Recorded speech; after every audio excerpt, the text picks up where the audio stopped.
একজন স্বামীকে বাঁচাতে স্ত্রী নিজের কিডনি দান করেন, পরবর্তীতে স্বামী সুস্থ হয়ে পরকীয়ায় জড়ায়, এক পর্যায়ে স্ত্রীকে মারধরও করে, পরকীয়া প্রেমিকার কাছে চলে যায়। এ ধরনের ঘটনার ইসলামী দৃষ্টিকোণ থেকে শাস্তি কি?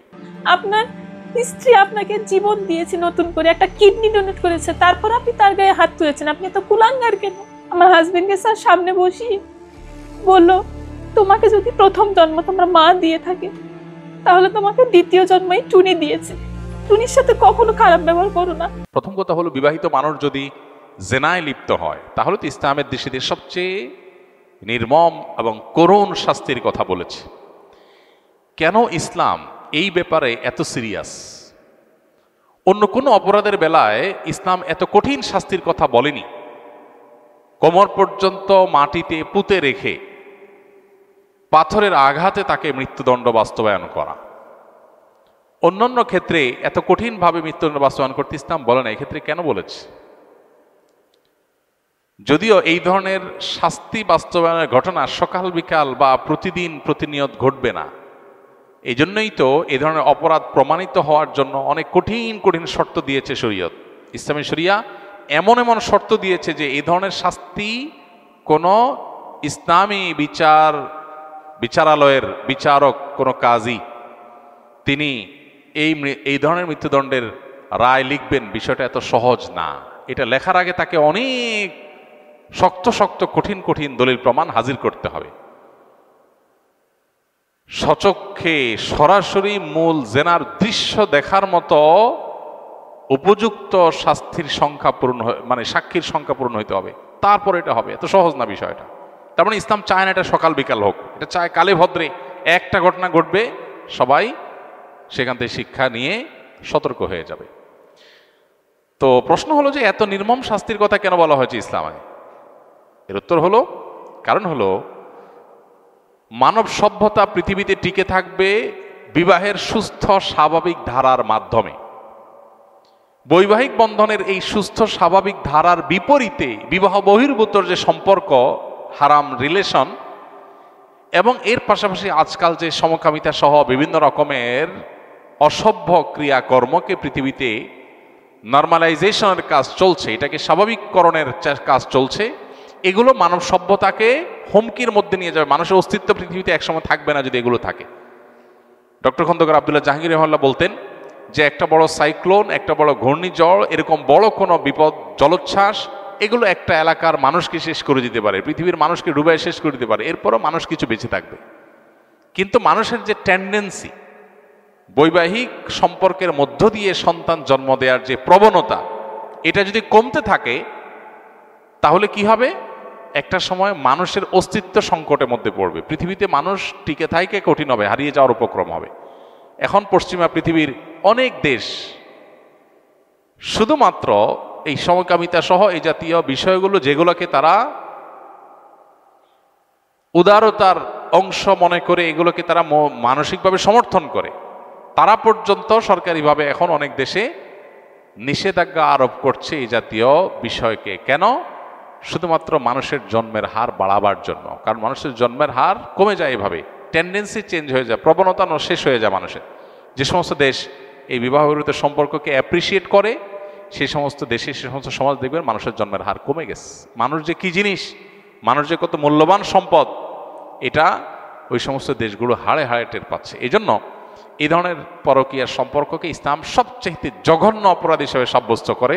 আজ এটা ঘরে ঘরে হচ্ছে, যেটাকে ইসলাম সবচেয়ে কঠিন শাস্তি দেয় যে অপরাধের, সে অপরাধ এখন জনে জনে ঘরে ঘরে হচ্ছে, এবং এটাকে নর্মালাইজেশন করা হচ্ছে। বিনোদনের নামে, নাটক সিনেমার নামে অনেক অসভ্যতার চর্চার মধ্যে থেকে একটা হলো এই পরকীয়াকে অনেক ফিল্মের মাধ্যমে নর্মালাইজেশন করা হচ্ছে।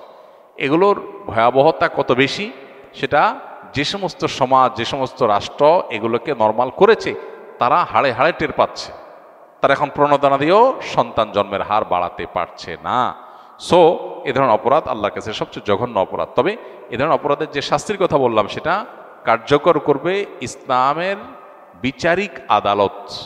এটা কোনো ব্যক্তি, কোনো গ্রুপ বিশেষ কেউ কারোর বিরুদ্ধে চাইলো আর বাস্তবায়ন করলো, এলাকা এলাকায় বিচার বসায় সেটা করার কোনো অধিকার কাউকে দেওয়া হয়নি। অতএব সে বিষয়ে সাবধান থাকতে হবে। আর সবচেয়ে বড় কথা হলো, এত বড় অকৃতজ্ঞ মানুষ, তার শাস্তি কি হতে পারে সেটা একমাত্র আল্লাহ তাআলাই ভালো জানেন।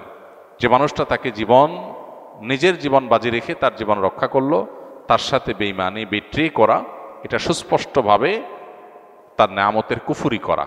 আর আল্লাহ তাআলা বলেছেন, ওয়ালা ইন কাফারতুম ইন্না আযাবি লাশাদীদ।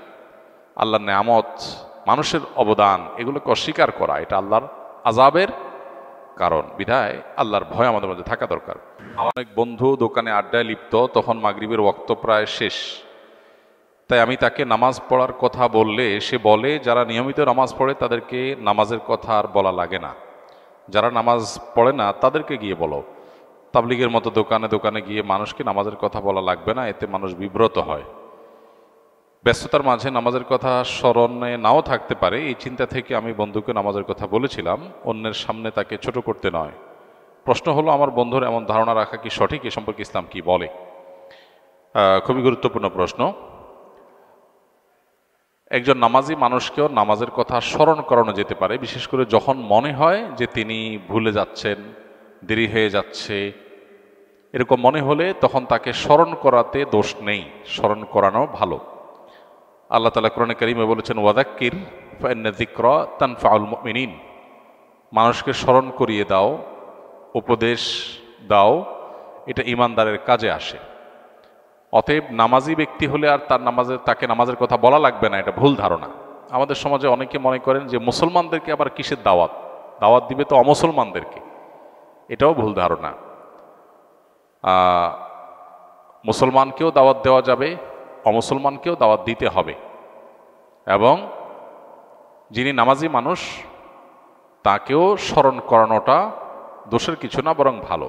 কিন্তু এখানে যিনি স্মরণ করাবেন বা দাওয়াত দিবেন বা উপদেশ দিবেন, তাকে বিচক্ষণ হতে হবে, দায়িত্বশীল হতে হবে, তার আচরণ হতে হবে খুবই মার্জিত এবং খুবই চৌকস।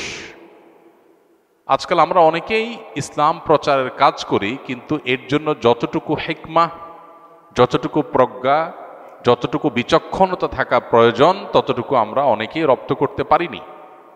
ফলে দেখা যায় ইসলাম প্রচার করতে গিয়ে ইসলামের প্রতি আরো মানুষকে বীতশ্রদ্ধ করছি। এটা খুবই ভয়াবহ ব্যাপার। একজন মানুষ নিয়মিত নামাজ পড়েন, প্রতিদিন তাকে আপনি নামাজের জন্য কমন যে ডাক সেটা দেয়া প্রয়োজনীয় কোনো কাজ না, স্মরণ করাতে পারেন, ভাই নামাজের সময় হয়ে গেছে, ভাই জামাতের সময় হয়েছে, স্মরণ করানোতে দোষ নাই। কিন্তু আপনি নিয়মতান্ত্রিকভাবে তাকে যদি নামাজের প্রতি আহ্বান করবে, আমাদের নামাজ পড়া উচিত, উনি তো নামাজ পড়াই অলরেডি, তাহলে উচিত আবার কেন বলবেন? তো স্মরণ করানো এক জিনিস, আর তাকে নামাজের প্রতি আহ্বান করা বা নামাজের দাওয়াত দেওয়া নিয়মিত, সেটা আরেক জিনিস। দাওয়াত যেন বিরক্তির কারণ না হয়। কেউ খুব ব্যস্ত আছে, খুব ঝামেলায় আছে, এই দিকটা মাথায় রেখে এই মুহূর্তে তাকে কিভাবে দাওয়াত দিতে হবে, কিভাবে দাওয়াত দিলে তিনি বিরক্ত হবেন না, সেই জিনিসটা মাথায় রাখতে হবে। আবার দেখা যায় যে এমনভাবে দাওয়াত দেওয়া হয় অন্যদের সামনে তিনি খাটো হয়ে যান, সেই জিনিসগুলো মাথায় রাখতে হবে। মূল কথা হলো, নামাজি ব্যক্তিকে আবার নামাজের কথা বলতে দোষের কিছু নাই, কিন্তু বলতে হবে এমনভাবে যাতে তিনি বিব্রত না হন, অস্বস্তিতে না পড়েন, বিরক্ত না হন। ঠিক একইভাবে নামাজি ব্যক্তিরও উচিত দাওয়াতকে পজিটিভলি নেওয়া, যে আমাকে স্মরণ করিয়ে দিয়েছে, আমার উপকার করেছে। আমরা অনেকে আছি যে কেউ কোনো নসিহত করলে, উপদেশ দিলে আমাদের গায়ে লাগে, আমাকে জ্ঞান দিতে আইসো না, এই টাইপের কথাবার্তা আমরা বলি। এটা মূর্খতা সুলভ আচরণ বেশিরভাগ ক্ষেত্রেই।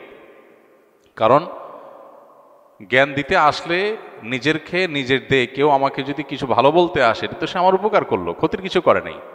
এটা বেশিরভাগ ক্ষেত্রেই অহমিকা থেকে, অহংকার থেকে হয়ে থাকে। তো এই জন্য এটারও ট্রিটমেন্ট হওয়া দরকার।